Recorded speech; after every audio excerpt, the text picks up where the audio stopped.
to Brooks. From Kent to Capitol Hill, this is KIRO Radio, 97.3 FM. News and talk, powered by the Pacific Northwest. The Big Lead is brought to you by 3010 Weight Loss for Life. The Dori Monson Show on KIRO Radio. This is The Big Lead. You know, I got enough aggravation in my life with all the nonsense in local politics, all the criminals I'm trying to corral in elected office every single day. I got enough on my plate between noon and 3. I don't need a bunch of nonsense from whack jobs the other parts of the day. Welcome to the big show. We've got quite the extravaganza put together for you. Coming to you from the Carter Subaru studio and streaming on Facebook Live. Let's get right into the Big Lead. The Big Lead. I sense a Dori rant coming on. Now, we've talked about this a lot. Nicole, can you confirm because I think that I'm, if nothing else, I have a healthy amount of self-awareness. There are a lot of people who don't really understand how they're perceived, and I think that I'm really good in that category. You're very aware of how you're perceived. Yes. Mm-hmm. I just don't care how I'm perceived. But as part of my self-awareness, I think that I can say with confidence that when I'm off the air, I'm a pretty mellow dude. You're chill. I don't think we've ever had a crossword with each other in 3 years of working together. No. Which is, kind of unusual for hosts but I think and that's producers. actually both of our personalities. And so Right. We're just chill. I don't think my wife and I have ever had what I would consider really harsh words in 31 years of marriage. It's just not my temperament when I'm off the air. So I don't need a bunch of morons provoking me when I'm off the air. So last night, I'm doing show prep. I'm just looking for stuff to entertain the Pacific Northwest today. And all of a sudden, I see this tweet from some far-left regressive think tank. And it says, "Hey, all you rail haters out there. Yes, that means you, Dori Monson, and all your brethren. Did you hear? Well, snow has wreaked havoc on the roads. Sound Transit's Link Light Rail has been running trouble-free. Hurrah for Link." So I write back to them. And I say, well, they're 13 years behind schedule. They're tens of billions of dollars over budget. They were built on lies, telling people that they would reduce congestion in the Puget Sound area when their own environmental impact statement admitted that they would not.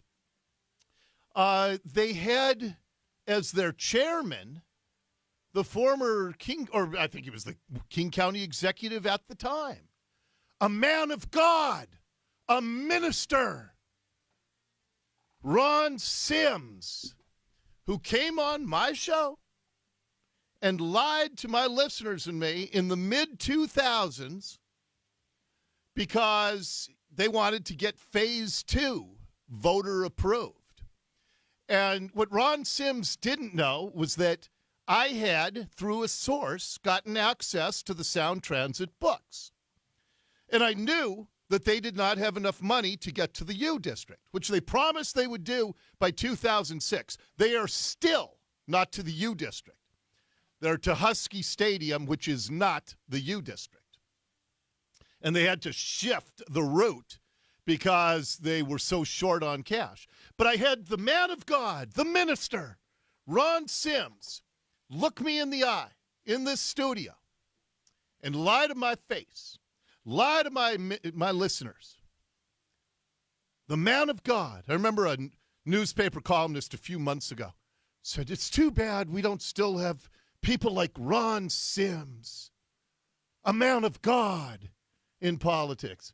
And I thought, I think Ron Sims is going to have some answering to do. And maybe he's already, begged for the forgiveness.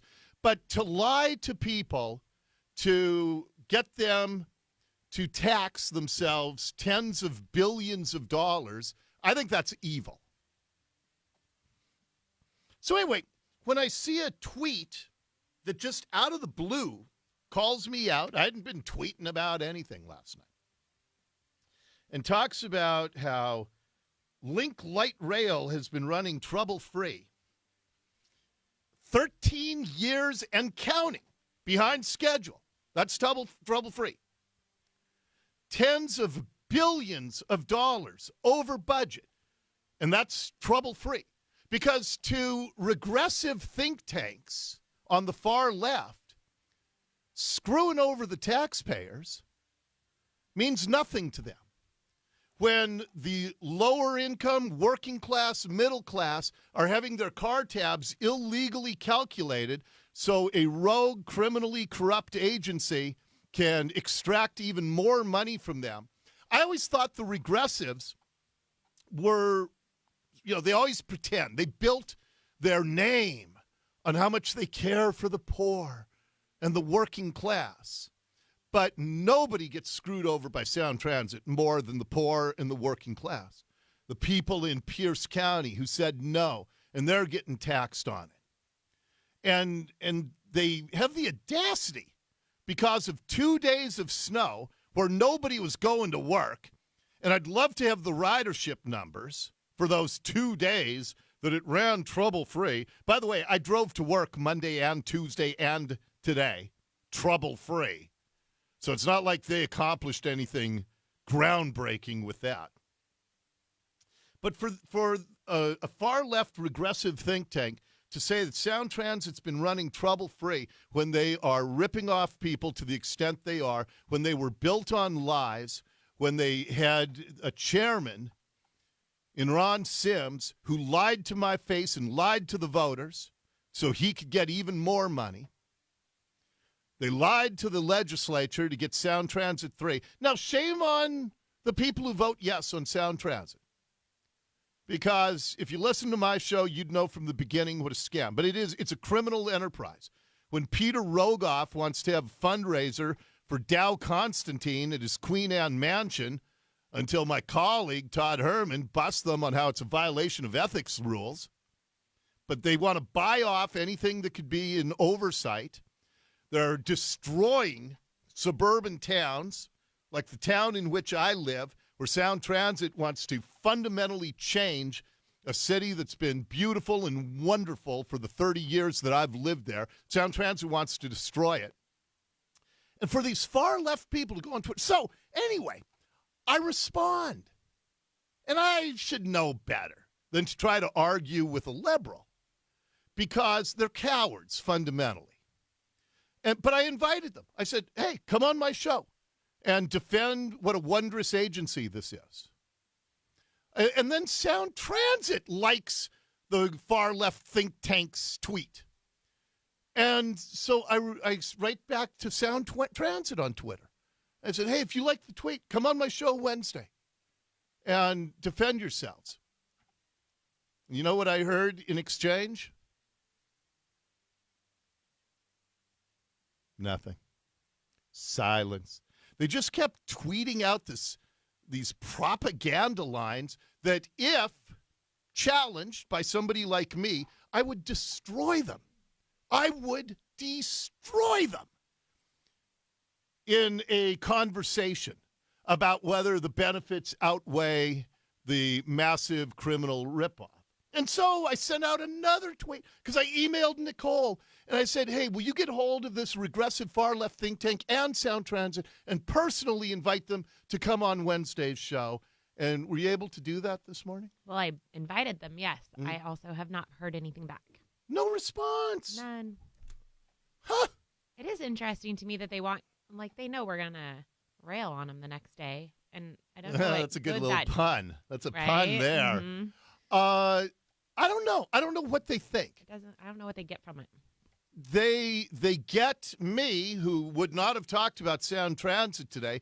It gives me another opportunity to remind people what a criminal enterprise it is, how it's designed to just steal money from citizens to enrich developers and contractors and labor unions and do absolutely nothing to reduce congestion in the Puget Sound area. gave me another opportunity to remind people that they are more than 13 years behind schedule and $10 billion over budget on the U District, even though they had a huge $1 million celebration at Husky Stadium because they claimed to be on time and on budget because they did a reset. So, you cowards, come on, have a conversation. If it's so great, you could certainly withstand the scrutiny of a little old talk show host from Ballard. I mean, come on. I spent a couple of years at Shoreline Community College. How smart can I be? No offense to all my fellow Shoreline Spartans. No, I don't remember. I don't know what the nickname is at Shoreline. I spent a year at the Ron Bailey School of Broadcast. I got scammed out of $3,500. How smart can I be? I went to the University of Washington. That was a good school. They're the Dolphins. I didn't know what? That. I just looked it up. Shoreline Community College? The mascot is a dolphin. I didn't know. What? What sense does that make? I don't know. The Dolphins? What? We don't have any dolphins up here. Well, we also don't have any, I don't know, Seahawks or Borderites.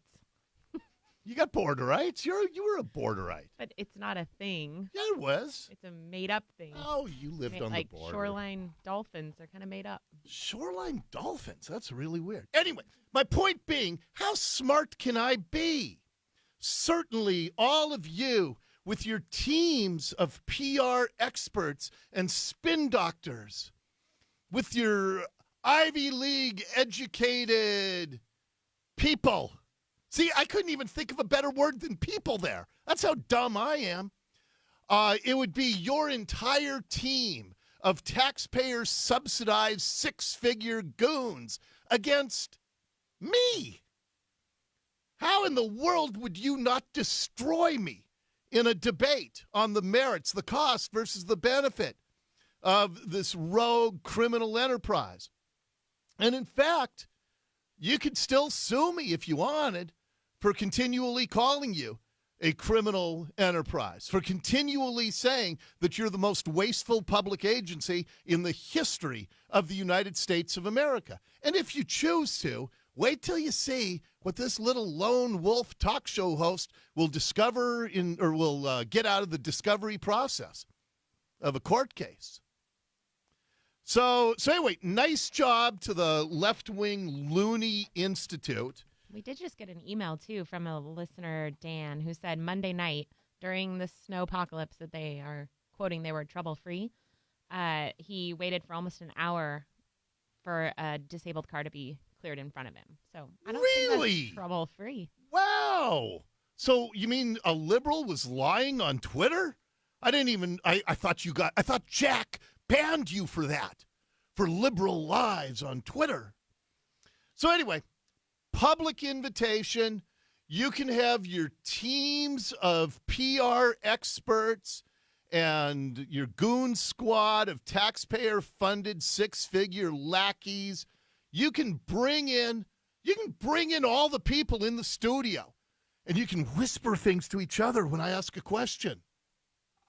And it'll just be me on the other side. Surely you could destroy me in a debate.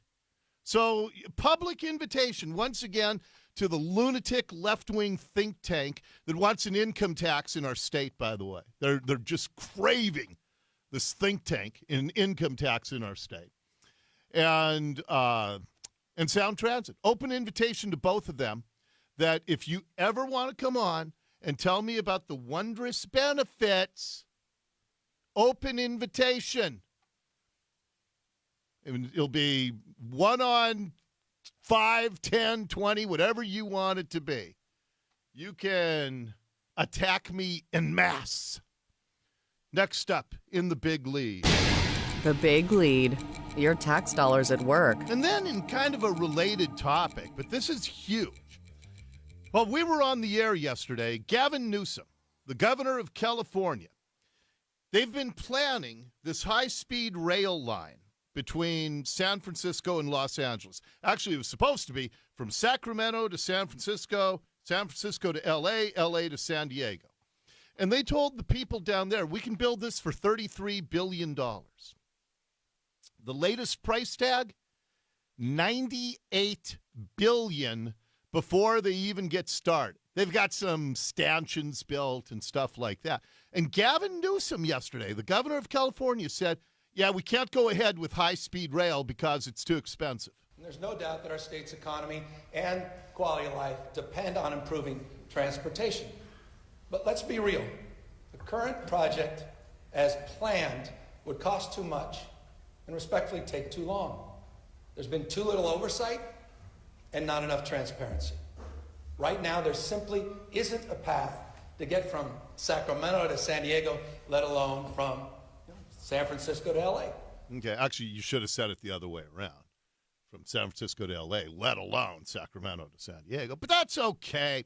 So Gavin Newsom, who is way far left, he proved something yesterday.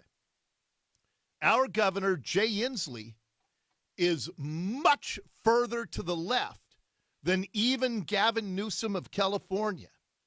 Because Jay Inslee still wants to do a new agency that would build high-speed rail from Vancouver, BC to Portland right through Seattle. He did an appearance up with the premier of British Columbia a few months ago. This is exciting. It's exciting anytime you can create a long-term vision that's going to help your communities grow. And there are very few things that we can do to display our mutual optimism and our mutual can-do spirit than to invest in this high-speed corridor from Portland to Seattle to Vancouver.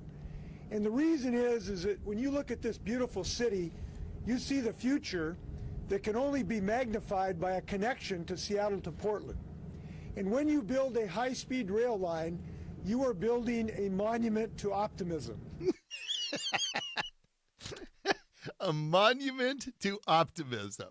No, it's all called an impossible dream. And California, which is a lunatic left state, the governor there recognized that. So what does this tell us about Jay Inslee? That he's he's still clinging to this high-speed rail from BC to Portland through Seattle. What does this tell us about Jay Inslee? Tell you what, I'm going to take a quick time out, and when we come back, the John and Ken Show on KFI Radio in Los Angeles. It is the dominant afternoon drive show in Southern California, and they're watchdogs of their local government, just as I am of ours. And John Cobelt of the John and Ken Show, he's going to join me next to talk about what Jay Inslee is clinging to, this high-speed rail dream, what it means to taxpayers, and what it tells us about Jay Inslee. We'll do that coming up next. That is your big lead for today. The Big Lead on KIRO Radio. Yeah, we'll get you some news, and then John Cobelt to the John and Ken Show in L.A. We'll answer some